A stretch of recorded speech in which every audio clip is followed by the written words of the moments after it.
नमस्कार, मैं हूँ संतोष पाठक और आप लोग देखना शुरू कर चुके हैं संतोष पाठक ऑफिशियल यूट्यूब प्लेटफॉर्म। अमेरिका के राष्ट्रपति डोनाल्ड ट्रंप ने ईरान के साथ चल रही अपनी लड़ाई को ऐसा लगता है कि 2020 का क्रिकेट मैच बनाकर रख दिया है। हर घंटे वो कुछ न कुछ ऐलान करते हुए नजर आते हैं, लेकिन कभी इजराइल उनके दावों को खंडन करता हुआ नजर आता है, जबकि इजराइल उनका दोस्त है। और अब तो ईरान ने सीधे सीधे डोनाल्ड ट्रंप के दावे का खंडन करते हुए कह दिया कि अमेरिका के साथ कोई बातचीत नहीं हो रही है, अमेरिका के साथ फिलहाल कोई बातचीत हो भी नहीं सकती। और डोनाल्ड ट्रंप बातचीत की जो बात है वो झूठ बोल रहे हैं, ताकि अंतरराष्ट्रीय बाजार में कच्चे तेल की कीमतों में कमी आ सके। और कमी आ भी गई।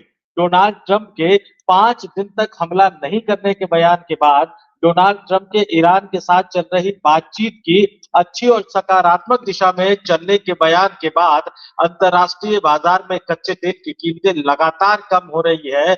लेकिन उनके झूठ ने अमेरिका जैसे देश के राष्ट्रपति की विश्वसनीयता पर एक बार फिर से बड़ा सवाल खड़ा कर दिया। कुछ घंटे पहले जब अमेरिका के राष्ट्रपति डोनाल्ड ट्रंप ने अपने सोशल मीडिया पर पोस्ट करके ये बताया था कि बातचीत अच्छी हुई, अच्छी दिशा में जा रही है, उन्होंने अपनी आर्मी को यह आदेश दे दिया है कि अगले 5 दिनों तक ईरान पर कोई हमला न किया जाए। लेकिन अब इसकी पोल ईरान ने खोल दी है। तो एक बड़ी स्टोरी मैं लेकर आपके सामने आया हूं।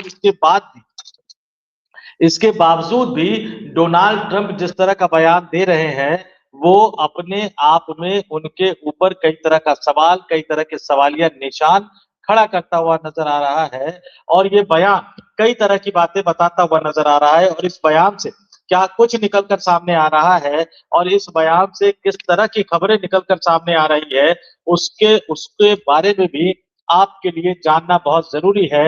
ईरान ने किस तरह से बातों को खारिज कर दिया जब रिपोर्टर ने अमेरिका के राष्ट्रपति डोनाल्ड ट्रंप से ये पूछा कि ईरान का विदेश मंत्रालय कह रहा है कि युद्ध को खत्म करने के लिए सकारात्मक बातचीत के बारे में आप झूठ बोल रहे हैं।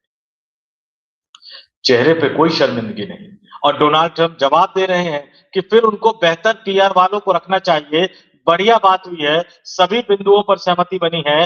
विटकॉफ और कुशन विट विटकॉफ और कुशनर उनसे बात कर रहे हैं। वो डील करना चाहते हैं, हम भी डील करना चाहते हैं। आज फिर बात करेंगे शायद फोन पर। आपको बता दूं कि जिन दो लोगों का नाम अमेरिका के राष्ट्रपति डोनाल्ड ट्रंप ले रहे हैं, विटकॉफ और कुशनर, ये वही दो लोग हैं जिन्होंने डोनाल्ड ट्रंप को ईरान पर हमला करने की सलाह दी थी। और अब यही बातचीत कर रहे हैं। और उसके बाद जब डोनाल्ड ट्रंप फंसते हुए नजर आए, तो उन्होंने जो कहा वो तो और भी ज्यादा हास्यास्पद है। भैया, ईरान के साथ अगर आपको समझौता करना है तो जाहिर सी बात है कि उन्हीं से बात करनी पड़ेगी जिनको ईरान ने अपना सुप्रीम लीडर बनाया है और जिनको वहां की आर्मी रिपोर्ट कर रही है। लेकिन अब क्या कह रहे हैं डोनाल्ड ट्रंप, ये अपने आप में जानना बहुत दिलचस्प है। जब ये तमाम सवाल जवाब होते रहे, तो ट्रंप ने कहा कि भैया, अमेरिका जो है ईरान के एक टॉप लेवल के व्यक्ति से बातचीत कर रहा है ताकि युद्ध को जल्दी खत्म किया जा सके। हालांकि उन्होंने साफ किया कि यह बातचीत नए सुप्रीम लीडर मुजतबा खामेनेई से नहीं हो रही है, यानी जो सुप्रीम लीडर मारे गए थे उनके बेटे जो नए सुप्रीम लीडर बने हैं, उनसे बातचीत नहीं हो रही। तो फिर किसी और से बातचीत करके आप क्या हासिल करेंगे? क्या विद्रोह करवाना चाहते हैं क्या ईरान? विद्रोह की सीमा से तो वो बाहर निकल गया है। पूरे के पूरे ईरान की जनता एकजुट नजर आ रही है।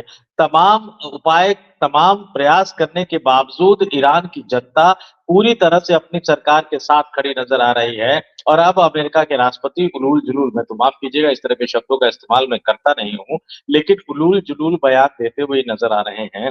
सीएनएन से बातचीत में ट्रंप ने कहा कि हम एक अहम व्यक्ति से बात कर रहे हैं, हमने उनके लीडरशिप के कई अफसरों को खत्म कर दिया है। जब उनसे पूछा गया कि भैया क्या ये बातचीत मुस्तफा खामेनेई, यानी जो नए सुप्रीम लीडर बने हैं, उनसे हो रही है, तो ट्रंप ने साफ इनकार कर दिया।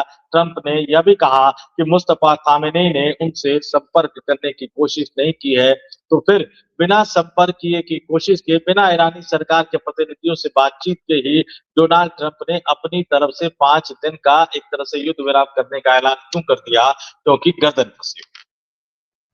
बुरी तरह से डोनाल्ड ट्रंप फंस गए हैं। इजराइल ने बुरी तरह से उनको फंसा दिया है और अब ऐसे में लगातार एक के बाद एक बयान और हर बयान उनके पुराने बातचीत को काटता हुआ नजर आता है।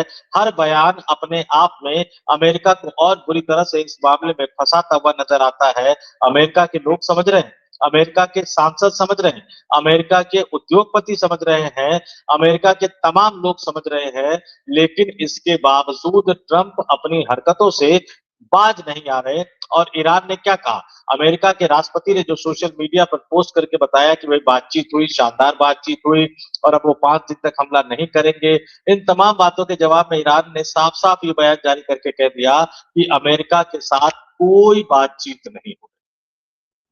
और ईरान ने यह भी कहा कि अमेरिका के राष्ट्रपति डोनाल्ड ट्रंप सिर्फ और सिर्फ तेल की कीमतों को कम करने के लिए जो है वो ईरान से बातचीत करने का दावा कर रहे हैं।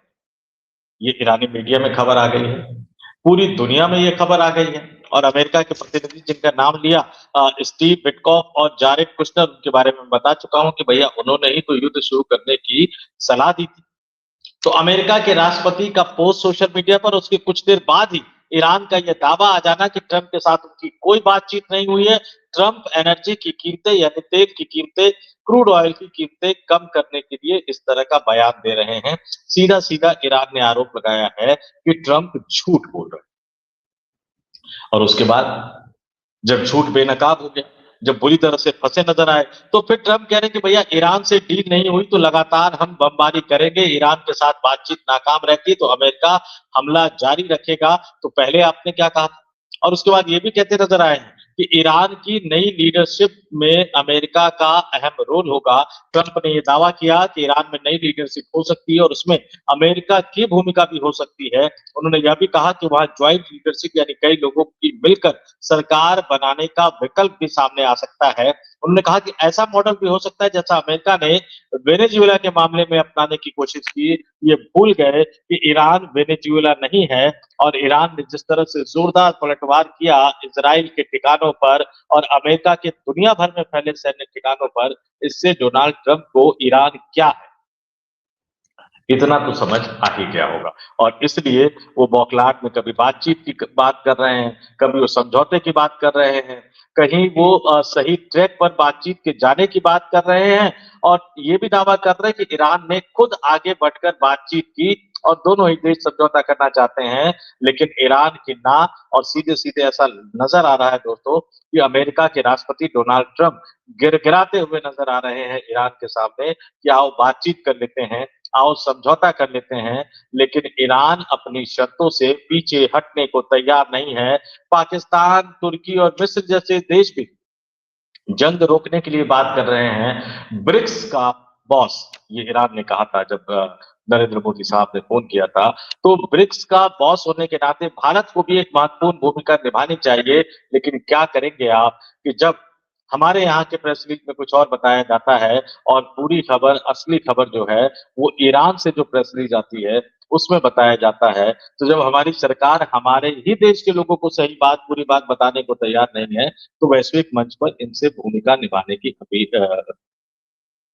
उम्मीद क्या कर सकते हैं। एक तरफ अमेरिका अपने उस राष्ट्रपति से परेशान है जो लगातार झूठ बोल रहे हैं, दूसरी तरफ 3 सप्ताह बाद 28 फरवरी को जो लड़ाई शुरू हुई, आज 23 मार्च है, 23 मार्च को देश के प्रधानमंत्री नरेंद्र मोदी जो है वो लोकसभा में आए और तमाम बातें, 25 मिनट का लगभग उन्होंने भाषण दिया और 25 मिनट के भाषण में उन्होंने सब कुछ जनता पर छोड़ दिया। कोरोना के भयावह हालात की याद दिलाते हुए कहा कि हमें निपटना है, हमें चुनौतियों से निपटना है, राज्य सरकारों पर पल्ला झाड़ते हुए नजर आए।